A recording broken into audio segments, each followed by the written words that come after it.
Hello guys, അപ്പോൾ നമ്മുടെ കണ്ടം കൊയ്തിട്ട് നെല്ല് കൊണ്ടുവന്ന് എങ്ങനെ ഇടുന്നതെന്നാണ് കേട്ടോ ഇതിനകത്ത് കാണിക്കുന്നത്. ഇങ്ങനെ മെഷീനിൽ കൊണ്ടുവന്നിട്ട് ആ മെഷീൻ നമ്മൾ ചാക്കോ വിരിച്ചു കൊടുക്കും, പടുത വിരിച്ചു കൊടുക്കും, അതിൻ്റെ മണ്ടക്കോട്ട് നെല്ലിടും. പണ്ടാണെങ്കിൽ ഈ നെല്ല് മനുഷ്യർ കൊയ്ത് പിന്നെ അത് കറ്റ പോലെ കെട്ടി പിന്നെ അതിന് വേറൊരു വണ്ടിയുണ്ട്. അതിന് മുമ്പൊക്കെ ആൾക്കാർ കാലുകൊണ്ട് മെതിച്ചെടുക്കുമായിരുന്നു. പിന്നെ വേറൊരു വണ്ടിയുണ്ട്, അതിനകത്തിട്ട് മെതിച്ച് ഇതുപോലെ നെല്ല് കിട്ടുമായിരുന്നു. ഇപ്പോൾ അതൊന്നുമില്ല, മെഷീൻ ഇറങ്ങുക, ഡയറക്റ്റ് കൊയ്യുക, നമ്മൾ ചാക്കോ ഇട്ട് കൊടുക്കുക, അതിൻ്റെ അകത്തോട്ട് നെല്ലിടുക. 2 മണിക്കൂർ കൊണ്ട് പരിപാടി തീരും.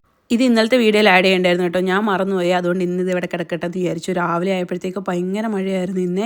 നിങ്ങളുടെ അവിടെയൊക്കെ മഴ ഉണ്ടായിരുന്നു? വെളുപ്പിന് എപ്പോൾ തൊട്ടാണ് മഴ തുടങ്ങിയെന്നൊന്നും എനിക്കറിയത്തില്ല കേസ്, ഞാൻ ഓർക്കത്തിലായിരുന്നു. പക്ഷേ രാവിലെ 5:30 ആയപ്പോൾ എഴുന്നേറ്റപ്പോൾ ഭയങ്കര മഴയായിരുന്നു. അത് കഴിഞ്ഞ് ഇതൊക്കെ ഒരു 6:30 സമയമൊക്കെ ആയപ്പോഴാണ്. അന്നേരവും നല്ല മഴയായിരുന്നു. പിന്നെ നമുക്കൊരു സാരിയൊക്കെ തേക്കാൻ കൊടുക്കാനുണ്ടായിരുന്നു.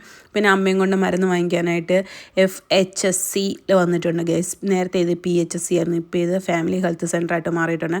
അത് കഴിഞ്ഞിട്ട് നമ്മുടെ വയറൽ മത്തി പൊള്ളിച്ചത് ഉണ്ടാക്കാൻ നമ്മളിത് അയിലയിൽ ചെയ്തിട്ടുണ്ട്, ഞാൻ വീഡിയോ ഇട്ടിട്ടുണ്ട്. പക്ഷേ മത്തിയിൽ ഞാൻ ഇന്ന് ആദ്യമായിട്ടാണ് ചെയ്യുന്നത്. പിന്നെ ഞാൻ വീട്ടിൽ നിന്ന് കൊണ്ടുവന്ന പയറെല്ലാം മെഴുക്കുരട്ടി വെച്ചു. അങ്ങനെ നല്ല ടേസ്റ്റ് ആയിരുന്നു കേട്ടോ ഇന്നത്തെ ഈ മത്തി പൊള്ളിച്ചതിന്. നിങ്ങൾ മസ്റ്റ് ട്രൈ മത്തിയിൽ ചെയ്ത് നോക്കണം. എനിക്ക് അയിലേക്കാളിലും കൂടുതൽ ഇഷ്ടപ്പെട്ടത് മത്തിയിലാണ്. പിന്നെ അമ്മയ്ക്ക് മത്തി വറുത്തത് വേണമെന്ന് പറഞ്ഞുകൊണ്ട് പിന്നെ കുറച്ച് മത്തി എടുത്ത് വറുത്തും. അടിപൊളി ടേസ്റ്റാണ് ഗൈസ്, മസ്റ്റ് ട്രൈ ആയിട്ടാണ്.